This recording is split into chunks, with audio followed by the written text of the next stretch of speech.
Saludos, estudiantes, familiares que nos acompañan y a nuestros queridos docentes. En el encuentro anterior dejamos un grupo de actividades que espero que la hayan podido resolver para sistematizar los contenidos de la unidad tratada número 3, electricidad y magnetismos. Y al mismo tiempo tuvieron la posibilidad de hacer la actividad experimental con la ayuda de sus familias. Por lo tanto, en el encuentro de hoy vamos a estar tratando la unidad número 4 del programa de noveno grado, luz y dispositivos ópticos. Pero antes queremos recordar algunos de los contenidos fundamentales que vimos en el encuentro anterior. Por ejemplo, tenemos una bobina donde circula la corriente eléctrica y en ella nos están señalando las líneas de inducción del campo magnético. Por lo tanto, si quisiéramos determinar la polaridad de esa bobina, ¿qué aspectos tuviéramos que tener en cuenta? ¿Cómo lo podríamos hacer? Tendríamos que tener en cuenta que las líneas de inducción del campo magnético salen por el polo norte y entran por el polo sur. Por lo tanto, nos quedaría de esta manera, un norte y un sur. Ahora, si ponemos a interactuar el imán con la bobina, vamos a observar qué pasa. Pues vamos a darnos cuenta y ya nos vamos a percatar que va a existir una atracción. ¿Por qué va a existir una atracción? Porque polos magnéticos diferentes se atraen. Ahora, también podemos representar las líneas de inducción del campo magnético en el imán, al igual que como lo teníamos representado en la bobina. ¿Qué tendríamos que tener en cuenta? Algo muy similar, que las líneas de inducción del campo magnético salen del polo norte y entran en el polo sur. Por lo tanto, nos queda de esa manera y tener en cuenta que las líneas van a ser cerradas y concéntricas. Ahora, también podemos preguntar o llegar a la conclusión cómo podemos intensificar las líneas de campo magnético en la bobina. Por lo tanto, lo podemos hacer de esta manera, aumentando el número de espiras y también aumentando la intensidad de la corriente que circula por el circuito. Hasta aquí podemos ir, una primera parte de lo que queríamos recordar del encuentro. Pero también estudiamos la ley de inducción electromagnética de Faraday. Por lo tanto, también vamos a hacer referencia en este momento. Aquí tenemos una bobina con un galvanómetro y un imán. Por lo tanto, queremos ver entonces cuál sería el procedimiento que podemos trabajar. ¿Cómo podemos obtener corriente en la bobina? ¿Cómo podremos lograr que ese galvanómetro, que es un instrumento de medición, me registre una corriente eléctrica que circule? Pues bueno, lo podemos hacer a través del movimiento del imán. Por lo tanto, al mover el imán entrando y saliendo en la bobina, se registrará por el galvanómetro una corriente eléctrica inducida. ¿Será esta la única forma que podemos obtener corriente eléctrica inducida? No, lo podemos hacer y, disculpen, podemos concluir también que va a ser al movimiento relativo entre el imán y la bobina. Ahora pasamos a la otra forma, es decir, tenemos situadas dos bobinas, una al frente de la otra. Tengo una bobina conectada con el galvanómetro, una fuente de corriente y un interruptor K. Y a las dos bobinas me la va a unir un núcleo de hierro. Por lo tanto, al abrir y cerrar el interruptor K, el galvanómetro registrará una corriente eléctrica inducida, al igual que cuando movemos ambas bobinas. Por lo tanto, de esta forma estamos haciendo referencia a contenidos tratados en el encuentro anterior. Por lo tanto, como también les expliqué, en este encuentro vamos a estar trabajando todo lo relacionado con la unidad número 4 y última del programa, luz y dispositivos ópticos, que me va a dar la medida o queremos que en este caso, además de la libreta, su libro de texto, su lápiz, tengan a mano una regla, un semicírculo y en el caso de los que puedan un compás, porque lo vamos a necesitar en el transcurso del encuentro. Por lo tanto, le estamos presentando el tema del encuentro de hoy, luz y dispositivos ópticos. ¿Cuáles son los contenidos que vamos a tratar en este encuentro? Reflexión de la luz y refracción de la luz en imágenes con espejos y lentes. Y cómo podemos obtener la corriente y sus características en cada uno de estos casos. Vamos a estar remitiendo al libro de texto de noveno grado de la página 88 a la 124. y en el libro de texto de noveno grado que está en perfeccionamiento en las escuelas experimentales, de la página 279 a la 361.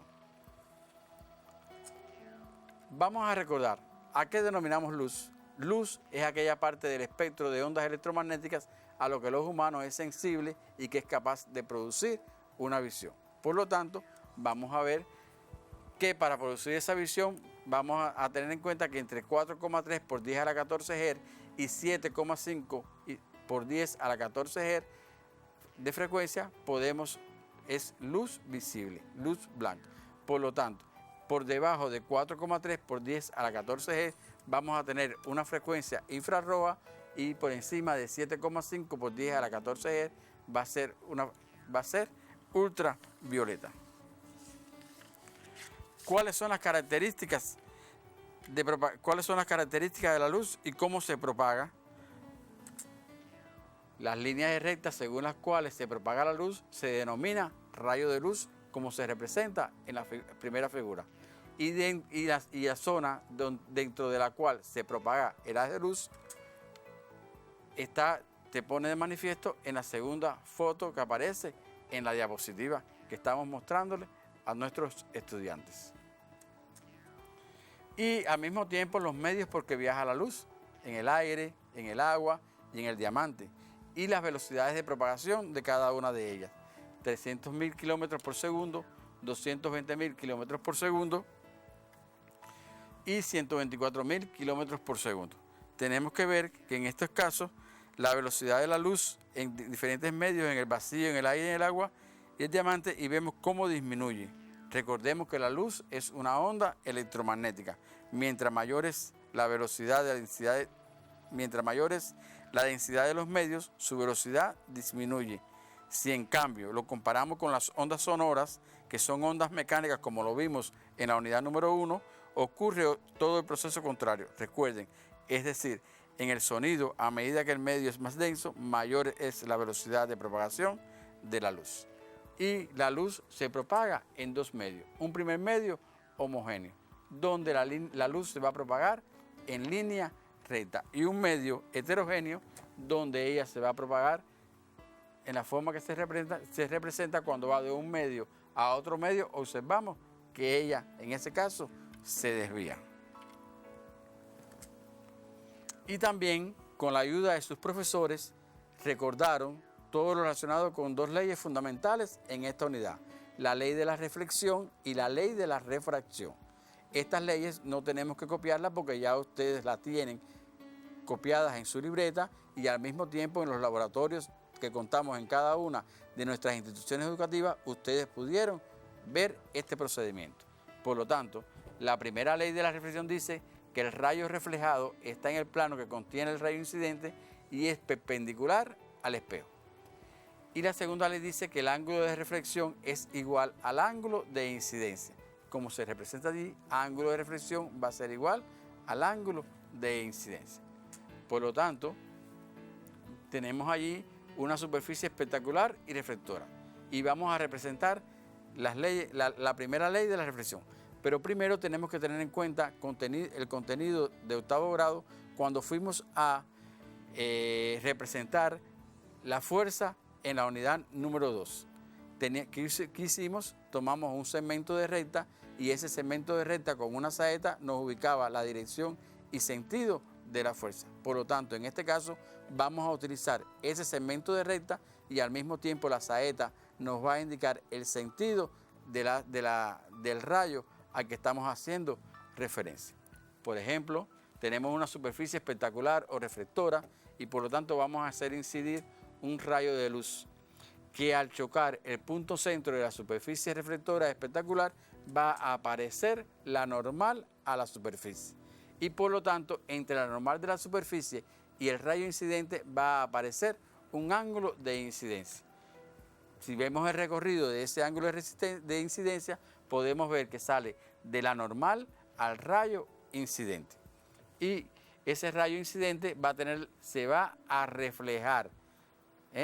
Por lo tanto, también vamos a ubicar en él el ángulo de reflexión entre la normal y el rayo reflejado.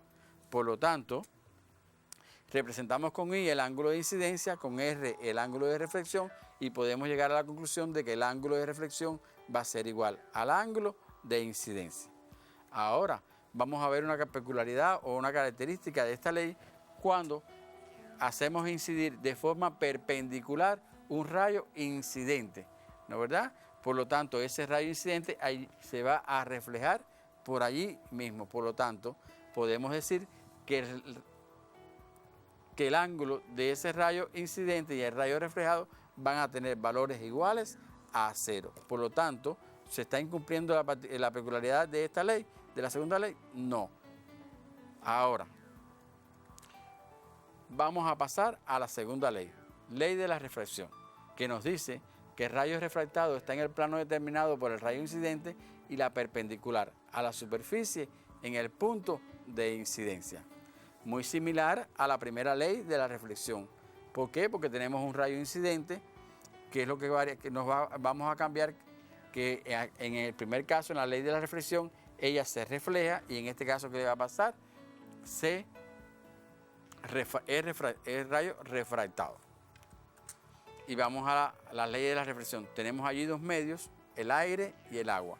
Un rayo incidente que choca con la superficie, aparece la normal y el ángulo de incidencia.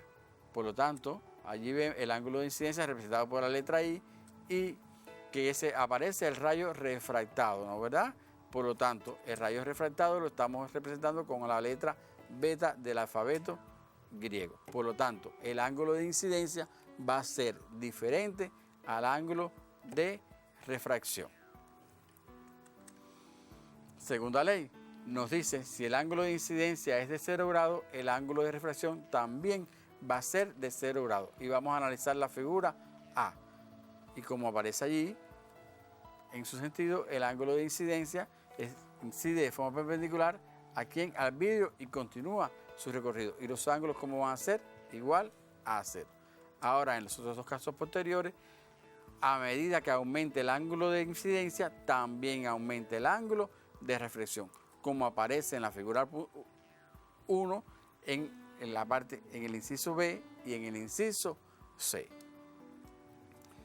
También continuamos en la segunda ley, otro apartado que dice que cuando el haz de luz pasa de un medio de menor densidad óptica a otra de mayor, el ángulo de refracción es menor que el de incidencia, como aparece en la figura 1.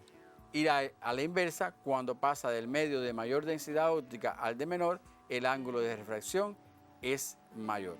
Es decir, que en el caso número 1 va de un medio al otro y en el caso B, en el caso número 2, es el proceso inverso. De ese medio pasa al otro, que puede ser del aire al agua o del agua al aire.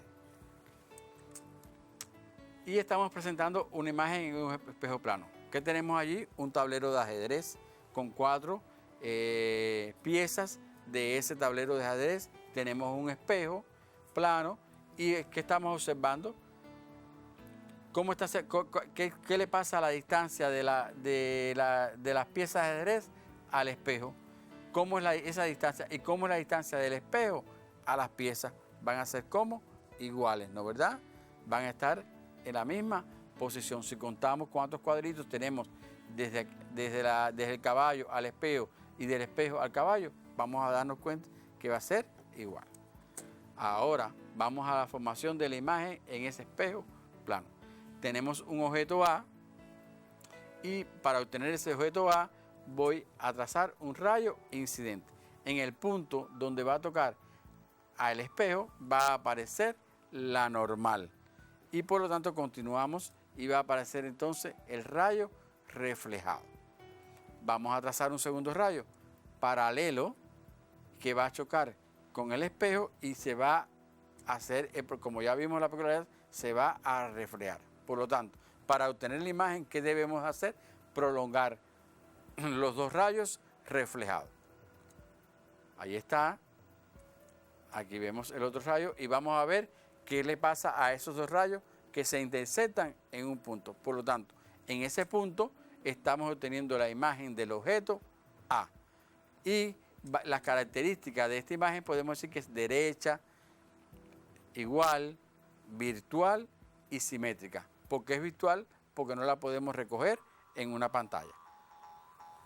Bien, podemos pasar entonces a la otra diapositiva y tenemos una cuchara y una lente. En el ejemplo de la cuchara vamos a observar que ocurre el fenómeno de la reflexión y en el ejemplo de la lente el fenómeno de la refracción. Por lo tanto, vamos a estar trabajando ¿con quién? Con la reflexión, con el ejemplo de la cuchara. Presentamos los espejos esféricos y su parte reflectora en las lentes cóncavas y convergentes y convexos, que es la que vamos a trabajar. Ahora dice que los espejos esféricos cóncavos y sus características fundamentales. Tenemos allí un eje óptico central, como se representa allí en el esquema, y tenemos el espejo esférico cóncavo. Ahora vamos a tener en cuenta que existen 3 puntos de intersección allí. Tenemos un punto B que va a ser la intersección del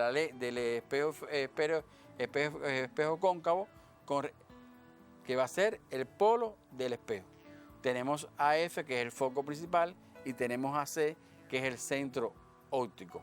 Por lo tanto, podemos decir que entre P y F vamos a llamar a la distancia focal, que entre P y el centro óptico al radio de curvatura 2F. Por lo tanto, a partir de aquí podemos entonces tener en cuenta cuáles van a ser las características fundamentales en los espejos esféricos. Primero, tenemos que tener en cuenta que los rayos paralelos inciden sobre el espejo, paralelamente al eje óptico principal, y se refleja pasando por el foco principal. Por lo tanto, le vamos a demostrar cómo lo podemos hacer. Aquí tenemos un rayo que paralelo al eje óptico principal, al tocar el espejo cóncavo, ¿qué va a hacer? Se va a reflejar pasando por el foco. ¿Lo entendieron? ¿Lo vieron? Es decir, paralelo al eje óptico principal, al tocar el espejo cóncavo, el que va a hacer se va a reflejar pasando por el foco. Vamos a ver un caso número 2.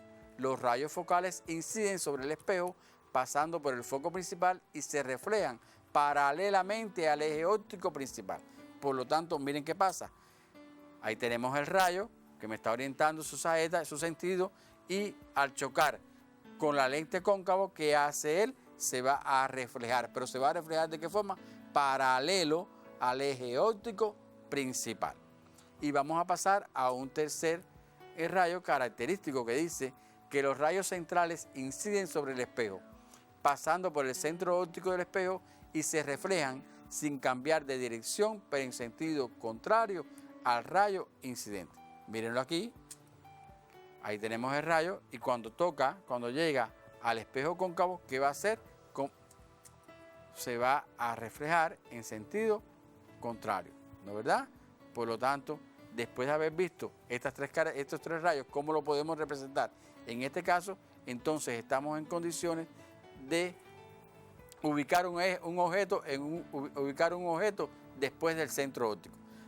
Por favor, en este momento le vamos a la oportunidad, le vamos a dar un tiempo para que puedan hacer lo que aparece en pantalla, en la diapositiva. Vamos a construir a través de una recta el eje óptico principal. Vamos a ubicar el espejo y tenemos que tener en cuenta que en el centro del espejo va a estar el eje óptico principal, que va a ser el punto P, F y el centro óptico. Les voy a dar un tiempo para que lo puedan hacer y es importante copiar.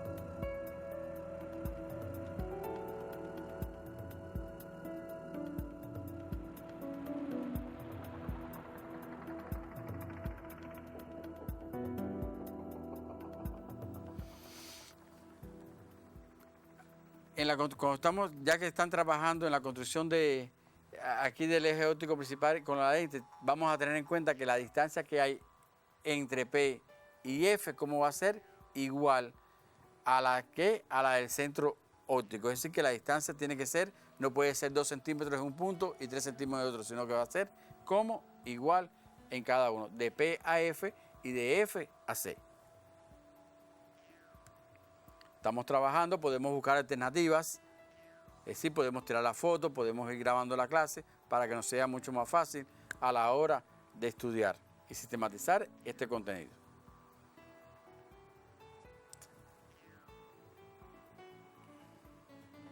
En este caso ya están trabajando, le falta, ya estamos en condiciones de construir el objeto AB. Ya vamos entonces a trazar el primer rayo, como aparece en la figura, paralelo al eje óptico principal y se va a reflejar por el foco. Vamos a trazar el segundo rayo que va a pasar por el foco y al chocar con el espejo, ¿qué va a hacer? Se va a reflejar. Por lo tanto, no vemos que se interceptan en ese punto, por lo tanto, en ese punto va a aparecer la figura A', B'. ¿Y cuáles van a ser sus características? Real, invertida y menor. Vamos a dar un pequeñito tiempo para que lo puedan hacer.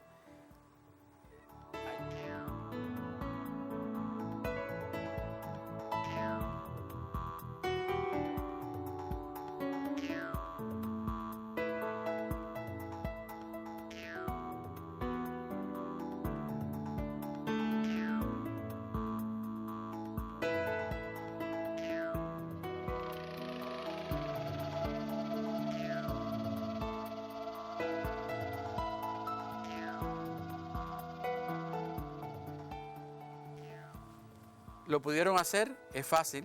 De 3 rayos que podíamos notables que podíamos trabajar, lo podemos hacer con 2 rayos, ¿no verdad? Siempre que logremos la intersección de esos 2 rayos, o estamos obteniendo aquí a la imagen del objeto, A', B'. Ahora, le estamos proponiendo otro caso, que ¿dónde va a estar ubicado el objeto? En el centro óptico, que va a ser AB. Por lo tanto, el procedimiento para obtener este es igual, ¿de acuerdo? Y estamos proponiendo el rayo paralelo al eje óptico principal que pasa por el foco, el segundo, que se interceptan y aparece el objeto, la imagen A', B'. Y las características real, invertida e igual. Pasamos al otro, que va a estar ¿dónde? Entre el foco y el centro óptico, que también se lo estamos dejando de tarea para que lo puedan sistematizar con la ayuda de su familia. Y queremos trabajar entonces, pasa por el paralelo, por el foco, se refleja de forma paralela y se va a interceptar en el punto y vamos a obtener la imagen A', B', sus características real, invertida y mayor. Por lo tanto, vamos a estar trabajando con las lentes ópticas, convergente y divergente. Y estamos haciendo la representación de las lentes convergente y divergente. Y vamos a trabajar con las lentes convergentes.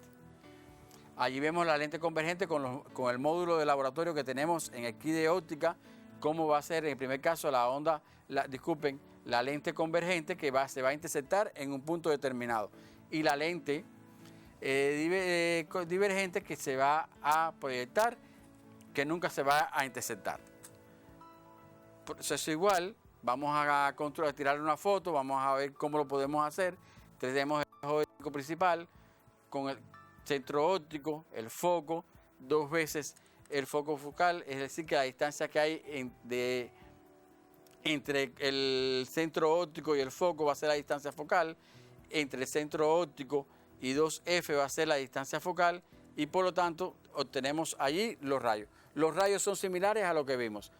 Trazamos un rayo paralelo al eje óptico principal que va a pasar por el foco prima.